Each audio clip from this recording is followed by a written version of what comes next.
in the 4th dynasty. That means the pyramid was built 2200 BC. I am born in 1675 BC, and I built the pyramid before I was born. Good evening and welcome to For the People. No one has contributed more to our understanding and appreciation of Nile Valley civilizations than this evening's guest, Dr. Yosef Ben Jochannan. Dr. Ben Jochannan is the author of many books, among them Black Man of the Nile and His Family and African Origins of the Major Western Religions. In this segment, which was taped in the city of Waset, or today's Luxor, Egypt, Dr. Ben Jochannan discusses the contribution African religions made to Christianity and his own religion, Judaism. But first, we begin by asking Dr. Ben Jochannan about the significance of 800 Africans or African Americans journeying to Egypt. Well, I guess anything I say will be really insufficient. Words, I guess, can't totally tell the significance for history, and everything we do is history, but the future will tell the total impact. However, what it means at this very moment, just thinking, so to speak, off the top of my head, it creates a new dimension to the Africans in the diaspora contact or recontact with his fellow African at home in Mother Africa. It signifies a new relationship between us. No longer can anyone say that the African in the Western Hemisphere is a separate African from the African at home. No longer can they talk about the African in the Western Hemisphere only related to the African of West Africa by virtue of a link of slavery. No longer can they say that the Africans of the United States, the rest of North America and South America and the islands of the Caribbean or elsewhere are not linked and interrelated to the Africans of North Africa, so-called Africans north of the Sahara. And there are a number of no longer, they can't say that they have been saying from the time the Africans were taken from all over Africa and carried either to Arabia and other points east, or to Europe, other points north, and to the United States of America and other points west. This has been a historical occasion, linking brothers with brothers, sisters with sisters, the African people back to a common motherhood, Africa. We were at the village, the Daboud village. How did you feel about that reception? I am probably the wrong person to ask about that, because I think my feelings probably was like a man who took crack. I have never taken it, so I gotta say probably. But for what they tell me you feel when you take crack, you're out of this world. I guess I was out of the world. Since I've never been out physically, spiritually, I was at a feeling I couldn't describe, because there was no way that I could have imagined that all of 48 villages were coming together in one main village, Daboud, to pay such respect to the African brothers and sisters for the little humble things that we were doing over the last 9-10 years. Why is a knowledge of Egyptian or Nile Valley civilization or history so important to the reconstituting of the black mind, so important to the rebuilding of the black mind? Well, if you're talking about Judaism and Jehovah, Jesus and Christianity, Allah and Islam, Greece and Greek philosophy. You can't speak about neither of those things without speaking about Africa and her Nile Valley and the African people, because it is Africa, and it is those African people that created even the word civilization or any meaning of that word. There is no meaning to the word civilization without the people of Africa and their descendants. You can't have Western civilization without its African root, its African people. The Pope in Rome have no meaning. The Grand Rabbi in Israel has no meaning. The Grand Mufti in Arabia has no meaning unless he is connected to his African root, that same African today who he despises. Because it is that African who built all you're going to see, and subsequently Asians and Europeans who came in to learn from him. Okay. And then subsequently become his slave master. Specifically, what did Judaism get from the Africans? Its entire basis. It got its most celebrated character, a man called Moshe or Moses, born right here according to Judaism. Of course, there is no Egyptian record of this, but according, let's take the Jewish Torah, or otherwise called 5 books of Moses, and in this case, particularly Exodus, the 2nd book. It speaks of Moses being born in the city of Gershom. Gershom is north of today's Cairo, which was called Fustat, but it started. They said that Moses was born about 1346 before the Common Era. That would be following the death of Amenhotep IV, who is more popularly known as Akhenaten. That Moses got the 10 Commandments at Mount Sinai.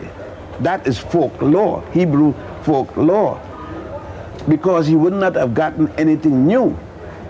If you go across this river and the West Bank from here, in the tomb of Ramesses VI, you will see 42 laws, otherwise called the admonitions of Ma'at, or popularly the fourth negative confession, and you will find those 10 laws that Moses got allegedly from Mount Sinai, which came from about 4100 before the Common Era, meaning 2,000 years before Moses.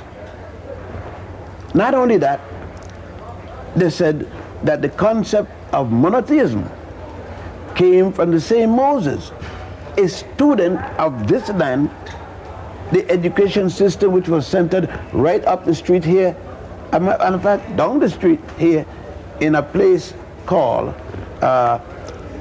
Waset, the Grand Lodge of Waset, the Grand Temple of Waset. There is where people used to be taught for 40 years to become priests. Before that, the Grand Temple or Grand Lodge of Saqqara, which we are going to eventually. It is there, out of there came the concept of one God, Amen Ra. It was first Ra, and it was first Amen. The southerners, the southern Egyptian, call it Ra. The northern Egyptian called the force Amen. When the southern Egyptian defeated the northern Egyptian at a place called Mem Nefer, now called Memphis, it became Amen Ra. That's when Nama, the king Nama, defeated the Pharaoh, the Pharaoh Cyprus, and created the two gods and make one out of them, Amen Ra. Following Amen Ra, it was Amenhotep IV who unified the concept of the different aspects of the deity and make all of them into one god, which he called Aten, Aten. The Aten was shown as a sunburst with the rays. The rays was shown with a thumb at the end of each of them, the Aten, and thus Akhenaten called this God Atem, the one and only true God. And Moses wasn't born yet, much less to go to Mount Sinai. The thumb on these rays, what does that signify? The thumb signified the whole God holding out, or the reaching of God to his people. Okay, you said a while ago, I think, that there are no records insofar as these temples, etc., I guess, insofar as the existence of a Moses. All right. Except for Jewish folklore. Okay, but are there records in the temples here? Nothing about a Moses. Nothing about a Moses anyway in Egypt, anywhere throughout the world. There is not one iota of evidence other than the statement of the Hebrews at the Sanhedrin. And the Sanhedrin, the Jewish Education Center at the Sanhedrin was not before 700, before the Christian era, and that would be at least the 30th dynasty of, 700, 714 will bring us to the Ethiopian period, and that will be the 28th dynasty. So, because the Ethiopian stopped ruling here in 714, and that will be 700. The first book from of the 5 books was published. Okay. That brings up this question. The gelling, the meshing of ancient African mythology, if you will call it, and Judeo-Christian so-called history. How do you see them meshing together? Is it a happy marriage, or do you have so many contradictions that it's impossible to believe? It's an unhappy marriage because the bride cannot accept her background. What do you mean? All right, by that, the bride can't accept her racial background, but the groom persists in bragging about his. For example, which is the groom, which is the bride? The bride is the African, because I'm talking about the girl who come to bed but did not offer her body but was raped. Okay. She's a bride by force, not a bride by consent. Okay. The African bride was tugged from her mother. Her mother killed, her father killed, her family killed, and she was taken away and raped. And the family treasure was taken over by the ruthless groom. And the bride's family, who had to hide, was now told, anything you had is mine, and I've always been mine, even though it was yours. Let us put it more taken away out of the realm of romance. Right. The African who existed in history, and they say history is when a people begins to write. That starts their history. That means there is no history for Greece until Homer wrote the Iliad and the Odyssey. There is no other written record in Europe until Homer wrote the Iliad and the Odyssey. Which was when?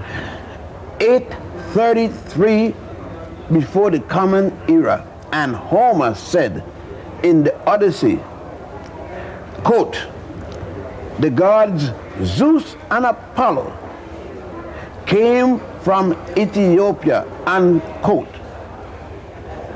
Zeus and Apollo is known as Greece's first 2 gods. And Homer himself, the first Greek writer, said they came from Ethiopia. The Egyptian writer, Hunefer, Hunefer, in the papyrus of Hunefer said, quote, "We came from the beginning of the Nile, where God happy dwells at the foothills of the mountain of the moon," unquote. Secondly, when the Africans wrote and created writing, there was no God Jehovah yet, no Adam and Eve yet. The first Hebrew, Abraham, was not born. Abraham is not born until at best 1346 before the Common Era in the city of Ur in Chaldea. Chaldea is about where modern day Iraq, just south of it is, where the Tigris and Euphrates meet. Now, when Abraham was born is equivalent to the 13th dynasty, just around the time when a people called the Shepherd Kings, or Hyksos, invaded the northern part of this land, around the delta. And they did not come any further south than a place called Avris. And they're still in the delta. For instance, Hyksos have never been this far. They have never been as far as Cairo. And Cairo is an old city. The oldest it could go back in Fustat. And it was made by the conquerors during the time of Muhammad Ali. And Muhammad Ali wasn't even an Arab. He was an Albanian who took on the name Muhammad Ali. Now, when he converted to Islam to get the throne. If we go back further, not a single Hebrew was in this land until then, unless he was astray. There was a single nation. There was nobody named Abraham. Abraham's mother and father did not follow what we call Judaism today. Terah, his father, worshipped an African woman. An African woman you will see right across here, called Hathor. H-A-T-H-A-O, that's the Western spelling. The correct name is Het Heru, H-E-T-H-E-R-O. You will see her and the funerary temple of Queen Makari Hatshepsut. She is sewn as a cow. And when she is sewn as a woman, it's an African woman with cow's ears. The best place you will see her is at a temple dedicated solely to her at a place called Dendera. Then you will see thousands of faces of her, especially in the hall. The Hebrews in the first book, the book called Genesis, which means first, they showed that Abraham worshipped the golden calf. India calling the sacred cow. But the golden calf is nothing else but goddess Hathor. Now, that's the 13th dynasty. If we go back to find out all that was done by the time of the 13th dynasty here, before the first Asian, there is no European history then. The Etruscans, the first of European, along with the people of Pyrrhus, which later became the Romans and the Greeks, are not in history then. That don't say they don't exist, but there are no records of them. There's no record of an Adam or an Eve. Then no God, no Jehovah, no Jesus, no Allah. Then. But the Africans were already... but African got Ptah. I go in at random. I could keep knock them off. Let me go. Since African God had goddesses, I mean, they weren't eunuchs or anything like that. So the Africans had Ptah, right? They had Nut. They had Osiris. They had Isis. And by the way, I could use the proper name. When I say Osiris, they had Asaru. When I say Isis, they had Aset. They had his son, the Trinity. They had Asaru's son, Heru or Horus, born of an immaculate concepted mother. He himself born of a virgin birth, which you can see the story at the temple of Seti I at a place called Abydos. And Seti I was a king, a 19th dynasty king.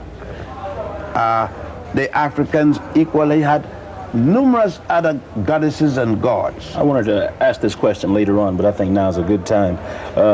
You have often spoken of the fact that many times you hear people say that the Jews built pyramids, the pyramids in Egypt.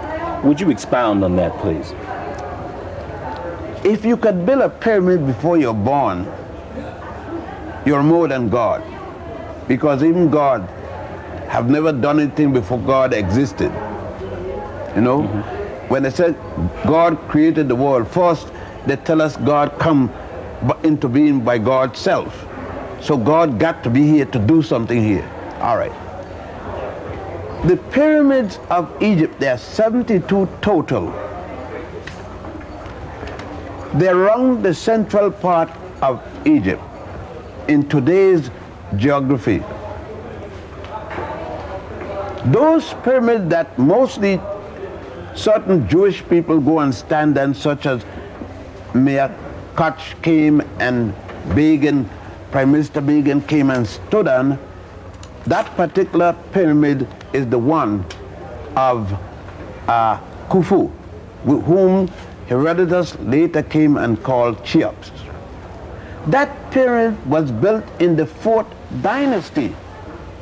The first Jew, Abraham, wasn't born until the 13th dynasty. If I was born in the 13th dynasty, how could I build a pyramid in the 4th dynasty? That means the pyramid was built 2200 BC. I am born in 1675 BC, and I built the pyramid before I was born? It's nonsense. One has to understand, in every religion, there is a mythology, there is a basic concept on which all religion begin, a statement of existence. And generally, it starts with a statement of the first existence coming from the people who has this religious thought. All based in the folklore of the people. They do not give credit to the source from whence they came. All right. So when you talk about the Hebrews and anyhow dealing with the pyramids, it starts out when they were enslaved. There is no record any place in the world, not only here, all the stolen artifacts taken out of Egypt and other places of Africa that shows the Hebrews being enslaved here. The first statement of this is supposed to have taken place at least 800 years after they were supposedly slaves in Egypt. There is no record any place in Egypt of a Moses, of a Joseph, none whatever, none. There is no record of the Red Sea, the water coming back into the Indian Ocean. None whatsoever. No nation on the west side of the Red Sea and the east side of the Red Sea have any record of any flood ever having taken place before the Common Era. There is no Red Sea where the place they're supposed to leave from due exactly east, a place called Ramesses. It just by chance the question came when I'm doing a thing. This come from the New York, the Washington Post, Sunday, April the 12th, 1987, page D1. And if the Post have spoken, God has spoken. It's an article called Searching for Signs of the Exodus by Horchel Shanks. And it goes down, but I just say, this noted biblical archaeologist, the world-reputed scholar, Dr. Divas, stated, quote, there was no real Exodus, period. There was no real wilderness wandering, comma, as such William G.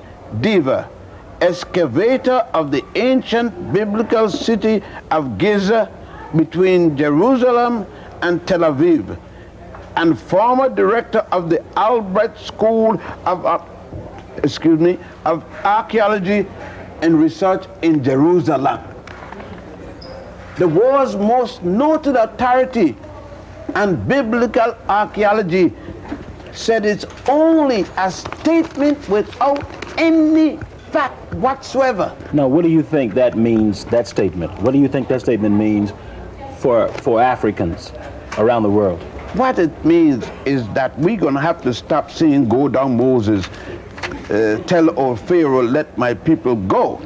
In the first place, we have to realize that it is an anti-African song, sung by Africans who didn't even know what they were singing about. In the second place, the character that they're singing about has nothing to do. We got to call Harriet Tubman a great African woman instead of the black Moses. If there was a Moses, what else could he have been? If he was born here from African parents, went to school here, got all his education here, he leave here when he's 85 years old, the first time he ever went anyplace else. You see, it means that we have to rethink. If Moses is a hoax and the Exodus is a hoax, which they are, then we got to examine Genesis as its hoax. There are parts of the Bible that are historical, and there are parts that just fairy tale. If it's a hoax, why was the hoax perpetrated?